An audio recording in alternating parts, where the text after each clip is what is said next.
qualité bi ak Samba Dia bi nga xamante ni tey lañ ko doon atte ci li nga xamante ni moo jëm ci usurpation de fonction bi nga xam ne def na ko, maanaam dafa dem jël bureau ni moom magistrat la te nekkul magistrat. am na nag loo xam ne jot nañ ko mu di li nga xam ne moom la procureur bëgg. naka nga jàngatee verdict boobu, est-ce que nekkul loo xamante ni tamit lu léger la par rapport ak moom délit bi nga xam ne def na ko. waa verdict bi defe naa ñëwagul. mais ils ont demandé. C'est le procureur qui a demandé à ce que ñu tëj ko defe naa 2 ans. donc 6 mois ferme donc 6 mois ferme. c'est-à-dire lu muy koy tëdd ci kaso bi. 6 mois ferme lay doon. xaw ma nag juge bi da koy topp ci loolu. wala juge bi dina jël lu gën a diis wala lu gën a woyof. waaye usurpation de fonction bi xaw ma ni woon Samba Diallo tudd. parce que defe naa ni ki mu amaloon affaire. ba mu jàpp ko xoolal ñu connexion bi waaye mi ngi daw waaye. kooku sama xarit la. maa ngi koy nuyu en passant. tey je crois qu'il était au tribunal mi ngi may woo léegi. woo nañu aussi kan mi nga xam ni mooy doomu àll kan. parce que man maa demoon di arranger problème bi diggante Moussa Diop ak doomu àll kan ci li nga xam ni àll kan ci boppam xam naa ko te kële dafa am ak problème sama xarit. waaw sama xarit nga xam ni ñoo jàngandoo bi ñu nekkee xale. waaw kooku moo ñëw expliqué ba nga am naa problème ak doomu àll kan. waaw bi mu waxee loolu ma ni ko waaw man de àll sama xarit la. comme sama xarit la nag dinaa fa dem yóbbu la fa ma taal sama oto yóbbu ko ba ci pas àll kan ñu toog. ma expliqué kii sama xarit la dafa am problème ak sa doom. kon tey véritablement bëggoon naa nga intervenir pour sa doom bàyyi mbir mi bon bi ñu demee ba ci kanam nag la ma sama copain bi téléphoné ni am na benn ku dëkk Kaolack magistrat bu nga xam ni nee na ko daal xaw ma Samba Dia la xaw ma man gisuma ko ci affaire yi. kooku kan la ak ban bureau nga ko fekk. foofu la ñu amee doute. bi ñu amee doute ba ma tukki. bi ma tukkee nag moo woowee guddi ni ma mi ngi jóge ci procureur ay minuit et quelque ma ni ko lu xew mu expliqué ma ni waa ji jàpp nañ ko. jàpp nañ ko parce que il prétendait être un magistrat. toog ci bureau ba mu toog bureau boo xam ni véritablement accès ba warul nekk lu yomb. accès ba dafa war a nekk lu ñu sécuriser. ba pare les gendarmes ont eu du mal à réaliser que kii du magistrat ndax ça veut dire que moom yàgg nañ ko gis foofu te maître lañ ko yàgg woowee donc véritablement gars yi ñu bare xamuñu woon du magistrat muy lu doy waar ci réew mi loo xam ni véritablement ay pratique la ay usurpation de fonction ay yeneen gisoon nañ ko falsifier diplôme am. ba léegi mi ngi yooxu di wax mel na moo su ko def yooyu dafa war a jeex ci réew mi. véritablement peine boobu pour man c'est trop léger man nag du ma juge. du ma avocat. xaw ma droit lu bëri. waaye ci déggin rek. maanaam loolu est-ce que c'est la première fois mu def ko est-ce que yàggu ko def est-ce que amul ñeneen ñu porter plainte sax. ñoo xam ni véritablement doon na def trafic d'influence jëmale ko ci ñoom ba ñoom ñu nangu ko fekk ñoom xamuñu ni woon moom véritablement du magistrat loolu yëpp. bu fekkee ni jëluñu peine bi nga xam ni peine bu exemplaire la. dina tax keneen bu ko dee def tamit du ci giseet dara da koy def. parce que peine yi bu lu tax ñu koy jël mooy pour que képp ku ko dégg sa xel dootul dem ci loolu. boo gisee bu njëkk l'islam nga xam ni diine jàmm la diine lépp la mais boo xoolee dafa dem ba def peine de mort l'islam lu tax parce que buñ ko defee benn yoon ña ca topp ñëpp kenn dootu ko def loolu tax peine dafa am solo. donc peine bi war nañu ci seet exactement peine bu diis yu koy teg parce que da ngay gis koo xam ni dans 6 mois ferme. moi je comprends pas man am naa benn ingénieur bu nga xam ni dafa am problème. ak ay maliens rek yóbbu ko parquet financier ñu denc ko mais bañ ko dencee léegi ëpp na 6 mois te pourtant mandat de dépôt la ngi kii nag ñu jugé que daal di 6 mois donc loolu aussi mooy problème bi quoi. da nga jàpp ni dafa am ñu ko doon aider quand même ay complices parce que yaa ngi koy wax sànq accès bi foofu warut a mën a yomb wala boog foofu da nga fay dugg te doo am badge wala dara luy wane ni yow kat fii nga bokk kon ça veut dire que ne moom defu ko moom kese am na ñoo xamante ni jàpp nga ni tey am na ay complices ci biir mbir mi. forcément du ma dugg ci détail bi. waaye am na complice sax. complice identifié parce que d'après mes informations. bi ñu ko jàppee woote na nit. kamu woo kilifa la. ci réew mi. te kooku it jéem na wax ni bàyyi leen ko sama jarbaat la nu été ku mel na ndóoy nga xam ni véritablement il est ferme kon waa ji mën nañ ko bàyyi. waaye bu ñu ko bàyyi woon it moo nga yëgee dinaa ko wax. loolu moom lu leer nañu la parce que loolu am na ci donc complice boobu bu fekkee ni dafa nekk ci corps bi nga xam ni corps magistrat wala yeneen dafa am ñu koy déglu ñooñu bokkul ak dara ñii nga xam ni dañuy déglu bokkul ba tey loolu jot naa ko corfati ci parce que ñu ngi laajte waaw complice bi waaw moom lu tax woowu ñu ko lu tax ñëwul effectivement bu ñu établir ni dafa am complice bu fekkee complice bi kilifa la am na kuréelu kilifa bu koy woo pour déglu ko c'est extrêmement important donc en tout cas Samba Dia ñu ngi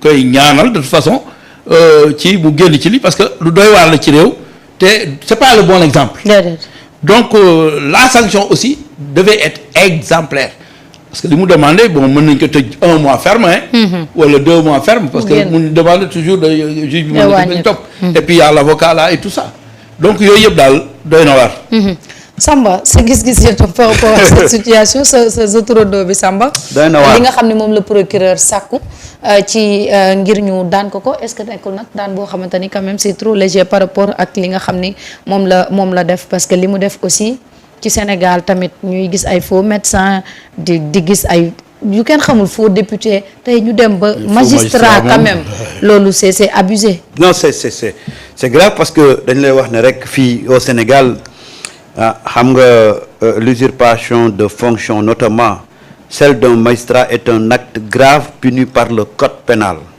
sénégalais ñu lay wax qualification infraction bi ñu ne la l'usurpation de fonction consiste à se faire passer par une autorité ou exercer une fonction publique sans y être légalement habilité. ñu ne dans le cas d'un magistrat cela relève de l'usurpation de fonction publique. Ce qui est particulièrement grave en raison de l'autorité que cette fonction incarne et ou implique. ñu ne la fii quiconque sans titre s'immisce dans les fonctions publiques civiles ou militaires ou exerce l'une de ces fonctions sera puni d'un emprisonnement de 6 mois à 5 ans et d'une amende de 20 000 francs voire 1 million. loolu la gars yi wax. donc moom minimum ba la jël. minimum ba la jëlul. Il sera puni des mêmes peines quiconque aura publiquement et sans droit pris un titre attaché à une fonction publique. Ces 2 articles sont souvent invoqués ensemble lorsqu'il s'agit de quelqu'un qui prétend être magistrat, policier, gendarme ou tout autre détenteur d'une autorité publique. Donc c'est un acte très grave. Et foofu wax nañ la ko ne la l'une de ces fonctions sera punie d'un emprisonnement de 6 mois à 5 ans. 5 ans bi nag moo doon baax. xam nga recueillir 5 ans léegi bu waa ji wàññi ko mais 6 mois le minimum. waaw bon le minimum c'est 6 mois. le minimum c'est 6 mois donc xam nga partant de ça. et de niñ ko définir ci code pénal bi nga xam ne c'est un acte grave. très grave même. mu nekk fa nekk ci biir tribunal bi. ci bureau bi. am bureau. ci bureau jàmbur kay. waaw c'est-à-dire que au-delà de l'acte. non mais quand même. au-delà de l'acte. c'est-à-dire que il faut que ñun ñu xool qu'est-ce qui se passe chez nous. parce que tribunal quand même c'est un lieu ça fait partie des plus prestigieuses institutions de notre pays. C'est sûr. Ça veut dire que tey ni waa ji mu ne doon magistrat faux magistrat di exercer. bu ñu yeewoo suba teel ñu ne la am na ku nekk ci biir hôpital bi tuddee boppam docteur di opérer ka piqûre. amoon na fi de. bul am lu la jaaxal. c'est-à-dire que légèreté bi am ci ñun ni ñuy fonctionner ça pose problème parce que lii au-delà de waa ji. waa ji de moom li mu def c'est une faute grave mais quelle est aujourd'hui la responsabilité et du tribunal et de la sécurité du tribunal et des gens qui gèrent le tribunal. Surtout parce que depuis lors on se focalise sur le gars. Ok, le gars ce qu'il fait c'est grave mais comment il a pu accéder à ce lieu-là ba dugg ci bureau bay woowee boppam magistrat. y a toute une chaîne de responsabilité qu'il faut situer. Ouais. Parce que jël waa ji rek teg ko nii ça c'est pas le problème. Ça veut dire que tey bu foo docteur ñëwoon dugg ci biir hôpital di fa opérer di fa piqûre bu problème amee on va juste pointer du doigt le gars qui a fait ça. moo tax toujours on ne règle pas toujours nos problèmes de façon globale. Parce que on est dans l'événementiel, on est ce qui vend mooy lan mooy waa ji Samba Dia boobu ci lañ nekk di focaliser démb ba tey mais Samba Dia ne peut pas faire ça tout seul. Il peut pas le faire te loolu dañu ko tant que régler wuñ ces problèmes là toujours on va avoir ces genres de situations là. xam nga ñun toujours dañuy nekk ci dans le populisme tey ñëpp a ngi naan Samba Dia ok Samba Dia on l'a pris on va le juger on va le mettre au ñuuf ok.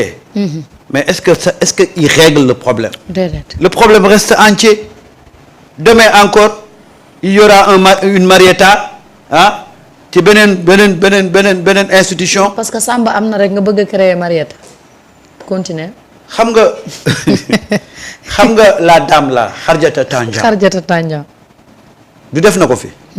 ba indi benn lettre boo xam ne dañ ne Ousmane Sonko moo ko bind. À l'époque ñun ñëpp dañu focaliser ci Xarjata Tandian.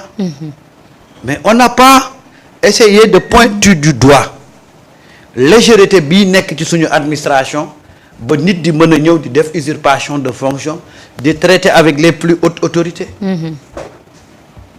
bañ jógee ci Xarjata Tandian lañ fàtte lépp tey on nous parle de Samba Dia. Demain kan lay doon ak fan lay doon fan lay doon ak kan lay doon c'est-à-dire que il faut que plus de rigueur dans ce que nous faisons. Ouais, surtout. te loolu c'est-à-dire que c'est ça qui gangrène la société sénégalaise. On traîne c'est-à-dire que on aborde avec légèreté lépp même tey boo demee ci kër le gardien il peut laisser la porte ouverte nga dugg ci biir kër gi ba yéeg ba dugg ci benn néeg gardien bi du xam sax ndax yow am na nit dugg na fa.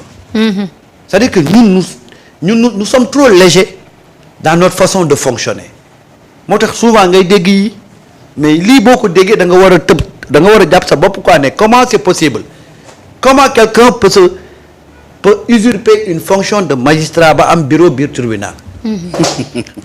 Ouais. Samba wax na lu am solo que ni loolu aussi dafa am benn responsabilité bu mu am par rapport ak sécurité bi pour man sax yenn ci bërëb yi tey bu ñu fa liggéey ku ne war nga am badge war nga am luy firndeel ni yow mii kat fii ngay liggéey te yow fii nga war a nekk. yaa ngi koy wax sànq mun na am loo xamante ni du tey la ko def mais yàgg na di ko def mais kenn bàyyiwu ci xel il a fallu ko benn incident bu ndaw am pour mu mën a feeñ te y a trop de choses yoo xamante ni comme ça mënum ko ça se passe ci suñu biir ay administration. Effectivement s'il y a un mal souvent loolu la Samba di wax. nañu faj mal boobu. mais nañu soot la racine du mal. c'est-à-dire fan la jóge. quelles sont les conditions qui ont été réunies.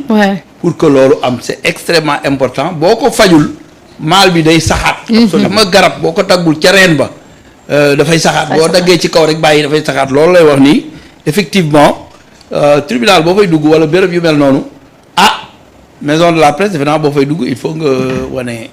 sa carte wala bokk nga ñu woote xam yow yaay kan.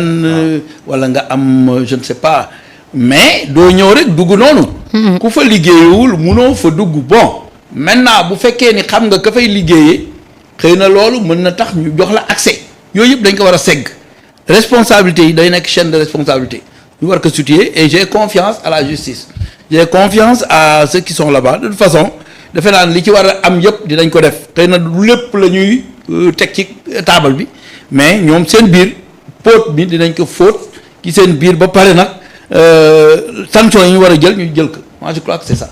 gis nga Marietta balaa ngay sori